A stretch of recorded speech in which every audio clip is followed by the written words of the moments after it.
अनंत कोटि दंडवत सतगुरु देव को। अपना विषय चल रहा था अद्वैत बोध प्रक्रिया। उसका पृष्ठ चल रहा था 184। आत्मा कुटस्थ है। आत्मा के विधेय लक्षण चल रहे थे कि लक्षणों से और शब्द के प्रमाण से आत्मा का साक्षात होगा।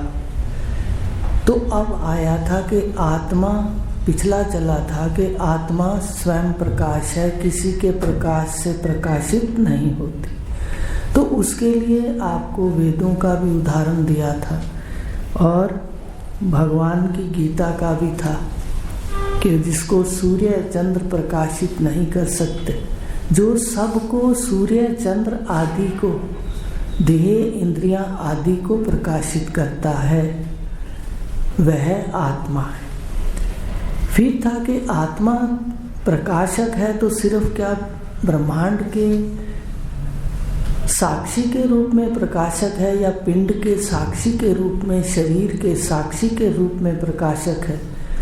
कहते नहीं, आत्मा प्रकाशक भी है और सारे शरीर में और सारे ब्रह्मांड के अंदर व्याप्त भी है। कुटस्थ का अर्थ होता है कूट कूट करके भरा है।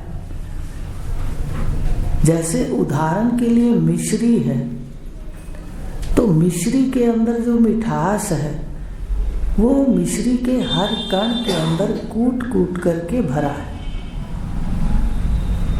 पर आकार मिश्री का क्षर है, लेकिन मिठास जो उसका स्वरूप है वास्तविक, वो अक्षर है। तो वो कुटस्थ है मिठास सारी मिश्री के अंदर। ऐसे ही जो प्रकाशक है, ये जो साक्षी है देह के अंदर, इसी तरह कुटस्थ है। कोई भी तिनका शरीर का उसके बिना नहीं है। ब्रह्मांड भी चेतन से युक्त है, इसलिए साक्षी कुटस्थ भी है और प्रकाशक भी है, परिपूर्ण है। तो इस प्रकार कुटस्थ का बताया था। ये भी बताया था कि जब एक सुनार का वो ऐरन होती है जिस पर वो सुनार गहने बनाता है, गहने बनते हैं और टूटते हैं, पर जो बनाने वाला आधार है ऐरन, वो ज्यों का त्यों स्थित है। तो इसी तरह आत्मा प्रकाशक ज्यों का त्यों स्थित है, आपका स्वरूप है, और देहें उसके आश्रित बनती और मिटती। तो इसलिए उसको कूटस्थ कहा कि वो एक स्थान पर नहीं है, वो सारे ब्रह्मांड के अंदर चेतन, सामान्य चेतन कूट कूट कर भरा है। जहाँ पर अंतःकरण है वहाँ सामान्य से विशेष दिखता है, अहम अहम के रूप में दिखता है। तो कहा कि फिर आत्मा साक्षी है, जो आपको बता दिया कि आत्मा आँखों में पहली बैठक है चेतन की, इसके सामने दृश्य है, इसलिए इसको साक्षी नहीं कहते। साक्षी कहते हैं जो मन और बुद्धि क्या बात कर रही है, आपस के अंदर द्वंद्व कर रही है या शांत है, इसको जो प्रकाशता है उसको साक्षी कहते हैं। वो मन बुद्धि अहंकार आदि सभी वृत्तियों से असंग प्रकाशक है। तो असंग चेतन का स्वरूप है। सारी मनोवृत्तियां जो भी आती हैं मन बुद्धि के अंदर, वो उसको देखता है केवल, इसलिए उसको साक्षी कहा। अगर वो वृत्तियों में जाकर के खुद मिल जाए तो साक्षी नहीं कहते। कोर्ट के अंदर भी जब गवाही लेते हैं साक्षी की, तो जो चुपचाप झगड़े, दोनों के झगड़े को देखता है, उसकी गवाही लेते। ये नहीं कि जो बीच में लड़ाई कर गया, कूद गया, उसको साक्षी कह दें, ये नहीं है। आप सदा निर्लेप हो, असंग हो, मन के, बुद्धि के भावों को देखते हो। और जब तक इस मन बुद्धि को ज्ञान नहीं है, तत्व ज्ञान नहीं है, तब तक ये देह अध्यास और इसके व्यवहार के अंदर लिप्त रहेगा। तत्व ज्ञान के बिना जो अवस्था कही जाती है, जहाँ संकल्प विकल्प मिटते हैं, वो नहीं आ सकती। विकल्प सहित हम बाहर का मन का मौन भी तत्व ज्ञान के बिना नहीं आएगा। शुरू में जाते थे, बहुत प्रभावित होते थे, गुरुदेव घुमाते थे ले जाकर के आश्रमों के अंदर, दिखाते थे कि भाई बोलते नहीं थे पर आश्रमों में ले जाके दिखाते थे, भाई ध्यान से देखो।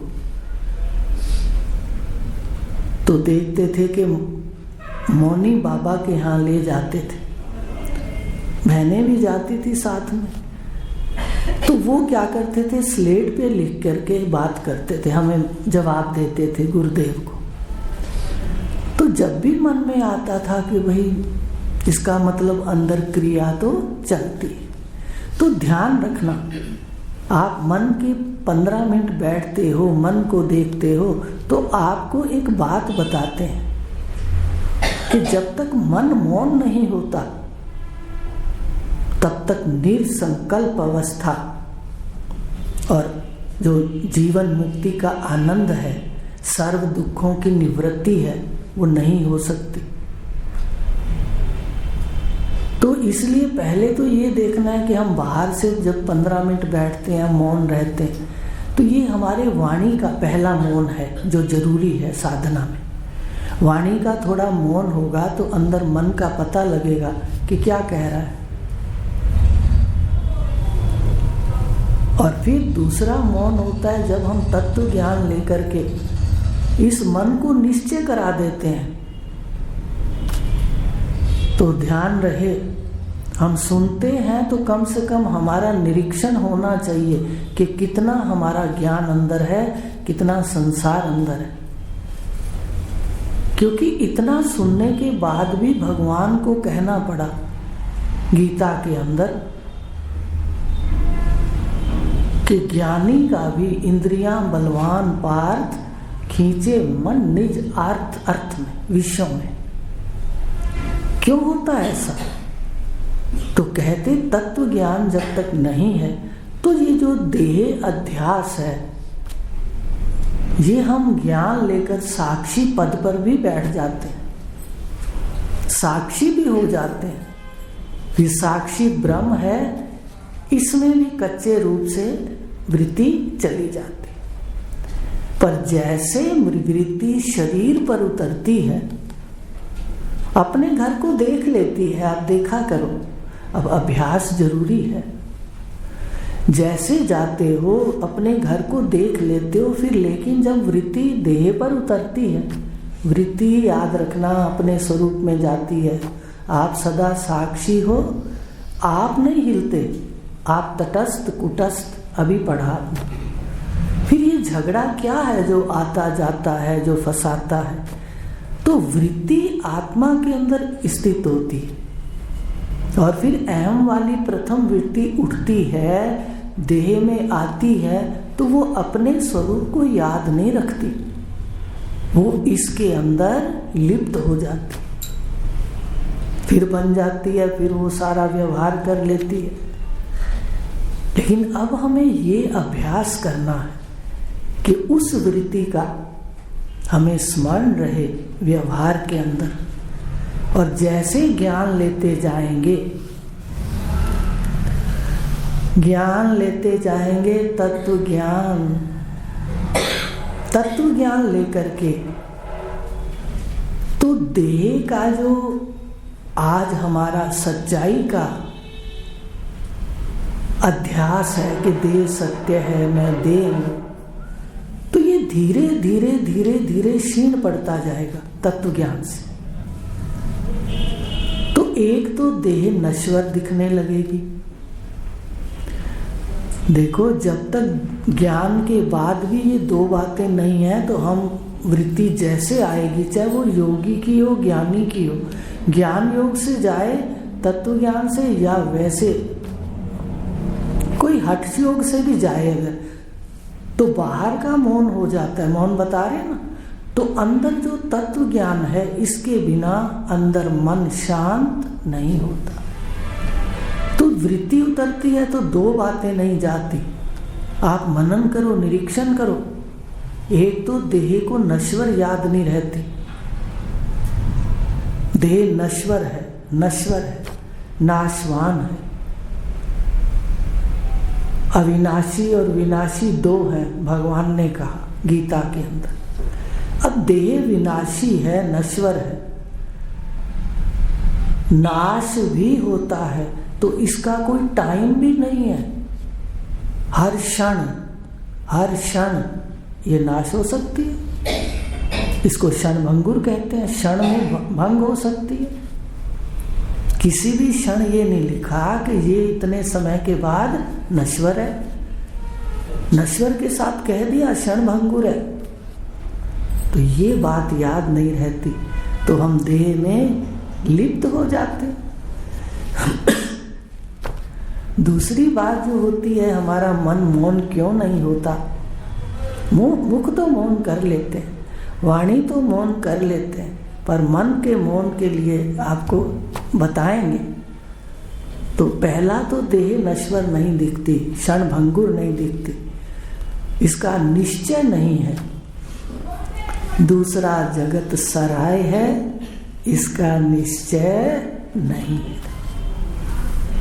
जैसे देह में उतरती है वृत्ति, वैसे देखो ये बन जाती है शरीर और अध्यास से युक्त हो जाती है। फिर ये अपना व्यवहार मन के अनुरूप कर लेती है, तो फिर ध्यान आता है, ओहो मैं तो साक्षी हूँ। अब कार्य तो हो गया, अब साक्षी वाणी मात्र से हुआ। तो बाहर का मौन, जब तक मौन नहीं होगा तब तक जीवन मुक्ति का आनंद और स्वरूप में स्थिति नहीं होगी। तो ये तत्व ज्ञान से होगा। ये निरीक्षण करना पड़ेगा, कहना पड़ेगा बार बार मन को कि शरीर क्षण भंगुर है, ये मैं नहीं हूँ, मैं आत्म सत्ता हूँ। और जहाँ रह रहे हैं वो भी सराय है, यहाँ सबके साथ मन लगाना दिक्कत की बात है। समझाएंगे इसको। और फिर भगवान ने तो बहुत सुंदर कह दिया, मन सामान्य सत्ता में रखना है, हमें प्रकाशक में रखना है, चिदाकाश में रखना है। उतरना देह पर है, स्मरण रहे कि मैं चिदाकाश स्वरूप हूं। भगवान ने गीता में भी साफ कह दिया, जहां जहां दौड़ जावे मन चंचल अस्थिर, मन चंचल अस्थिर, वहां वहां जोड़ देना आत्मा में, यानी सामान्य सत्ता में। जहां जाए उसके विशेष के पीछे सामान्य दिखा दो। अभ्यास की बात बता रहे हैं। सर्वम आत्मा है, ये अल्पकाल की प्रतीति है। तो इस तरह बार बार जब अभ्यास करेंगे तो ये अध्यास छूटेगा शरीर का। इसलिए वाणी का मौन भी 15 मिनट कहते हैं बैठ के करो, फिर आधा घंटा हो जाता है या घंटा हो जाता है, लेकिन मन मौन कब होगा उसमें भी फायदा है। आपको बताते हैं वो साविकल्प समाधि, अगर ज्ञान चलता है तो, संसार चलता है तो भी साक्षी हो जाओ, ज्ञान चलता है तो फिर आपकी ज्ञान मार्ग में विकल्प सहित स्थिति है, अपने आप में समाधि है। तो कहने का भाव क्या है कि देह अध्यास के लिए हमें जगत का निश्चय नहीं है कि ये सराय है। देह अध्यास छुड़ाने के लिए हमें ये निश्चय नहीं है कि शरीर क्षणभंगुर है और नश्वर है। तो इधर ध्यान देना है हमें, इधर जो दिखता है इधर बह जाते हैं। तो देह अध्यास छूटने पर, ज्ञान से छूटेगा, तब मन जाके मौन होगा, क्योंकि वो स्वरूप में जहाँ जाएगा वहाँ आत्मा है, आत्मा है, आत्मा है, तो फिर कुछ द्वैत नहीं दिखेगा। तो इस प्रकार कहा गया कि आत्मा कूटस्थ है, पर जो ये देह का अध्यास हो जाता है अंतःकरण में आने पर, तो इसके लिए अभ्यास की जरूरत है। तो ये था आत्मा साक्षी है, कूटस्थ है और साक्षी इकट्ठे बता दिया। तो साक्षी भी है तो मन बुद्धि आदि का साक्षी है। मन कितनी बार कहाँ गया इसका साक्षी। तो इसको अभ्यास दे दो तत्व ज्ञान का। कहा जहाँ जाए तो सामान्य सत्ता दिखा दो, आत्मा दिखा दो। आत्मा से मतलब सामान्य सत्ता, चिदाकाश, कि भाई वो वही है। फिर ये सच्चा दिखे तो जरूर कहो कि सराय है। ये अल्पकाल की प्रतीति है, जुगनू की चमक है, आयु बीतते पता ही नहीं चलता। 60 साल में रिटायर हुए हो, बताइए पता चला? अब भी पता नहीं चले। इसलिए हर क्षण को आप उस तरह से अपने हाथ में रखो, स्मृति के अंदर रखो कि मैं आत्मा हूँ, सच्चिदानंद हूँ, व्यापक हूँ, कूटस्थ हूँ। तो कहने का भाव कि आत्मा साक्षी है, और कहा आत्मा का वास्तविक स्वरूप है केवल पश्यति। देखो आपका नाम आत्मा कहाँ है? जहाँ केवल आप सुषुप्ति को प्रकाशते हो, केवल पश्यति, कुछ नहीं बोलते, ये आपका स्वरूप है। लेकिन जब हम देह में उतरते हैं तो हम पहले अज्ञान को पहनते हैं। याद रखना, अज्ञान को काटने के लिए सारी ये सत्संग है। अज्ञान कटते ही जब ज्ञान हो जाएगा और आप देह में उठोगे सुबह, तो सारे देह में आपका ज्ञान पहले प्रवाहित हो जाएगा। भूलेगा नहीं, याद रखना, कच्चा रहेगा पर भूलेगा नहीं। तो ज्ञान अति आवश्यक है। सुख के लिए ज्ञान ही आवश्यक है। और अज्ञानी व्यक्ति जब सोता है अज्ञान लेके, और जब उठता है तो सबसे पहले अज्ञान दोनों शरीरों के अंदर व्याप्त हो जाता है, तो उसका सारा व्यवहार उटपटांग होता है। आपका अधकचरा ज्ञान भी आपको अधूरा, भी निष्ठा में अधूरा, फिर भी आप उठोगे तो ज्ञान आपका साथ रहेगा, शरीरों में प्रवाहित रहेगा। क्योंकि जो बीज है आपने उसको बदल दिया ना, ज्ञान अज्ञान को काट दिया, तो उठना क्या होगा? ज्ञान सहित। सोना क्या होगा? ज्ञान सहित। आप कभी नहीं कहोगे मैं सो रहा हूं, भले व्यवहार में कहोगे कि सोने जा रहा हूं। आपको पता है कि मैं केवल पश्यति। इंद्रियों को नींद आती है, मन को नींद आती है, बुद्धि को नींद आती है, शरीर के 25 तत्वों को नींद आती है। आते हैं, बताए थे। जो 25 ईंटें हैं वो थोड़ा शांति में आती हैं, आराम से। सारा दिन तो भगाए रखते हो उनको, रात को थोड़ा उनमें आराम आता है। लेकिन तुम केवल प्रकाशक हो। अपने स्मरण करो, इधर हो रहा है। यंत्रों के हिसाब से, कर्म के हिसाब से देह के अंदर हो रहा है, परिवार के अंदर हो रहा है। वर्तमान आपके हाथ में है। आप शुभ संकल्प कर सकते हो, शुभ ज्ञान लेके शुभ शुभ कह सकते हो, पर जो है पहले से वो अवश्य खुलेगा। क्षीण कर सकते हो, क्षीयते चास्य कर्माणि, पर खत्म नहीं कर सकते। क्षीण तो खुलेगा। तो कहने का अर्थ, ये इतनी सृष्टि है जिसका अध्यास इतना तकड़ा है। दूसरी बात ये भी है कि इतना अध्यास आखिर क्यों तकड़ा है कि एक कमरे में बैठ के तो सब आत्मा हो जाते हैं। एक कमरे में बैठ के तो सब आत्मा हो जाते, लेकिन बाहर जाते सभी देह के अंदर व्याप्त हो जाते हैं। तो कहते कि जन्मों से जीव देह अध्यास से युक्त होता है। इसका संबंध देह से कितने जन्मों से है, इसलिए वो संस्कार ज्यादा पक्के हैं। तो उन संस्कारों को काटने के लिए तत्व ज्ञान की आवश्यकता है। केवल एक ही चीज जो सबको खत्म कर सकती है, मन की दुविधाओं को खत्म कर सकती है, बाहर की परेशानियों को शांत कर सकती है। तो इस प्रकार कहा कि आत्मा का ज्ञान लो, अपने आप का ज्ञान लो। देह और जगत ये प्रतीति हैं, जब तक है सत्य सा भासता है, और नहीं है तो स्वरूप से ही नहीं है। जब नहीं रहते शरीर तो बताइए स्वरूप से ही नहीं रहते, फिर वो स्वरूप कोई देखने को भी नहीं मिलता। इसलिए भारत की संस्कृति बहुत सुंदर है। देखो यहाँ प्रथा बनाई गई कि भाई ये मूर्ति फिर नहीं आएगी, आप अंतिम दर्शन कर लो, कहते हैं यहाँ पर। तो ये बड़ी विलक्षण सृष्टि है। तो इसलिए जो जन्मों से हम देह के साथ संबंध जोड़ते आए हैं, तो हमारा भी संबंध इससे अपने आप हो जाता है अध्यास।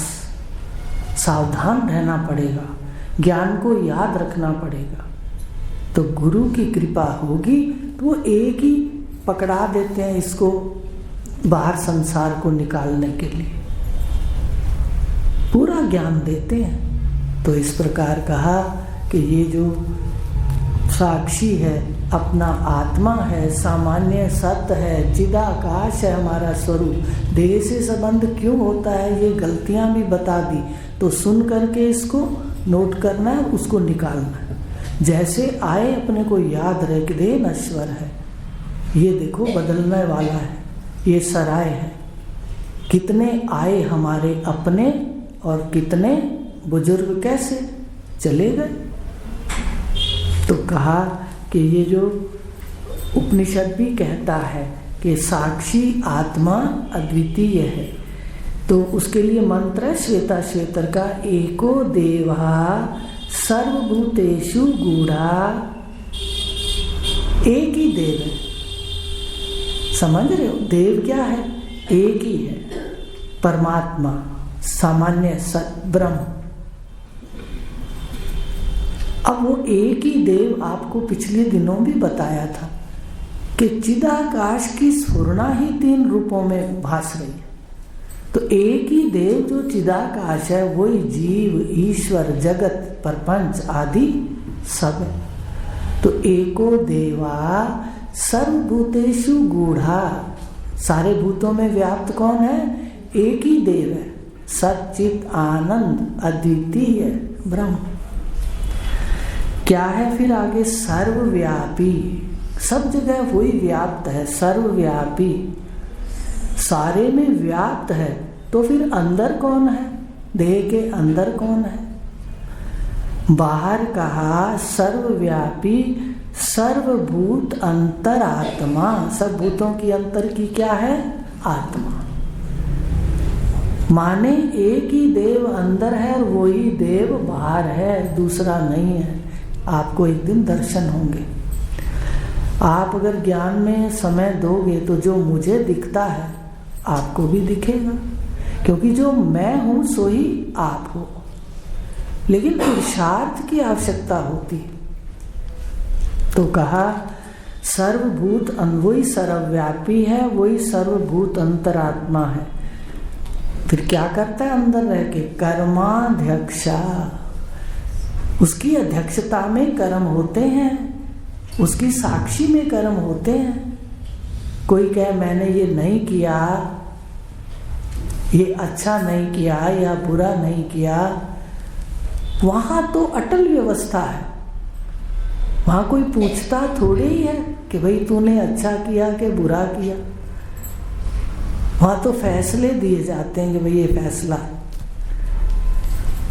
नहीं अदालत इसकी दिखे, कर्मों की कोई अदालत नहीं, फिर भी फैसले देखे हो रहे हैं। देखो आश्चर्य युक्त, ऐसी सुंदर बुद्धि मिली है तो पक्का निश्चय कर ही लो। तो कहने का भाव कि जो ये कर्मों का अध्यक्ष है, ये जो सर्वभूत अंतरात्मा है और सर्वभूत अधिवासा, देखो आगे कितनी सुंदर बात कही मंत्र में कि सर्वव्यापी भी है, सबके अंदर भी वही है, सबके कर्मों का अध्यक्ष भी वही है, और फिर सारे भूतों का निवास स्थान भी वही है, सारे भूत उसमें लय हो जाते हैं, प्रकट भी उससे होते हैं, जीते भी उसमें हैं और लय भी उसी परमात्मा में हो जाते हैं। सागर की लहर उठती भी सागर से है भी जल रूप और लय भी जल में है। इसलिए मंत्र है ना वो ब्रह्म सूत्र का तो है जन्मादस्य यता, जिससे जन्म आदि होते।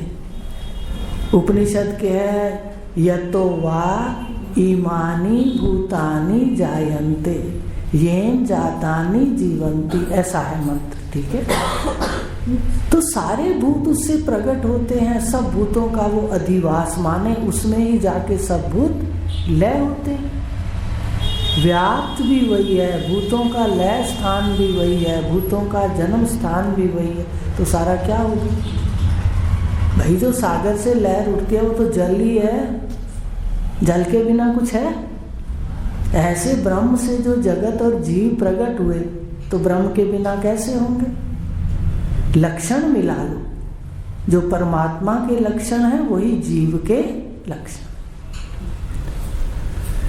पहले तत्वज्ञ पुरुषों से परमात्मा को जानो, तत्व को जानो। कैसे मिलेगा? रास्ते हैं, मर्जी से नहीं हम चल सकते।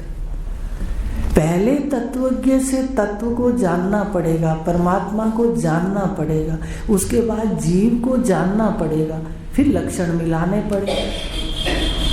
परमात्मा को जानकर जीव के लक्षण मिलाएं। हम क्या गलती करते हैं? हम जीव के लक्षण जान करके जीव को परमात्मा से मिलाना चाहते हैं। कैसे मिलेगा बताइए? सीधा सीधा जीव कैसे ब्रह्म है? ब्रह्म की सत्ता तो जीव के रूप में है, लेकिन जीव सीधा ब्रह्म नहीं है, भाग त्याग लक्षणा से। तो कहने का भाव क्या है कि वो ही सब भूतों का निवास उसी में है और सबका साक्षी है। साक्षी चेता माने चेतन है, जिंदा है, केवलो कैवल्य है। और केवली स्थिति को प्राप्त करना है हमने भी कैवल्य का साक्षात करके केवली स्थिति का प्राप्त करना है कि कैवल्य हूँ। सिर्फ जानना नहीं, अपने आप को चिदाकाश रूप में स्थित करके केवली स्थिति में रहना है। व्यवहार तो जगत से करना पड़ेगा।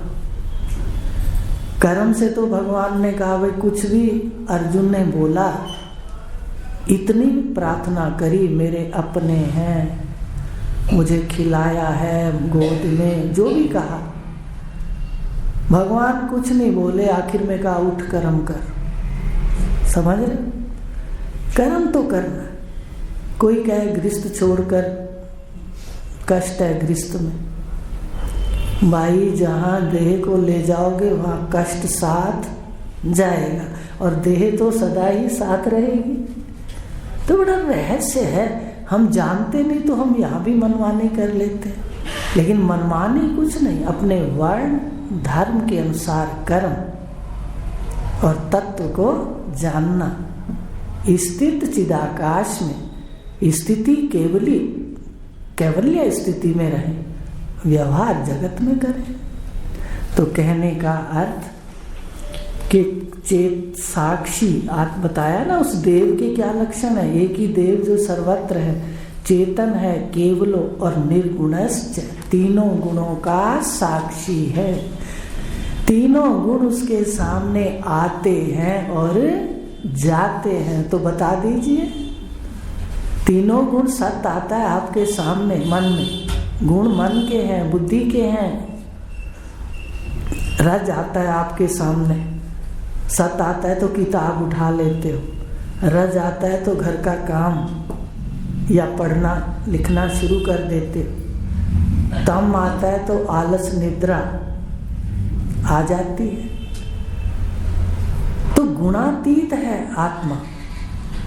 इसलिए भगवान ने कहा ज्ञान अवस्था क्रिया अवस्था पार्थ अज्ञान की स्थिति प्राप्त होवे चली जावे, वो त्याग इच्छा नहीं करे। तो तीनों गुणों के क्या है? आत्मा साक्षी है। गुण उसको प्रभावित नहीं करते, उसके गुण नहीं है, गुण माया के अंदर।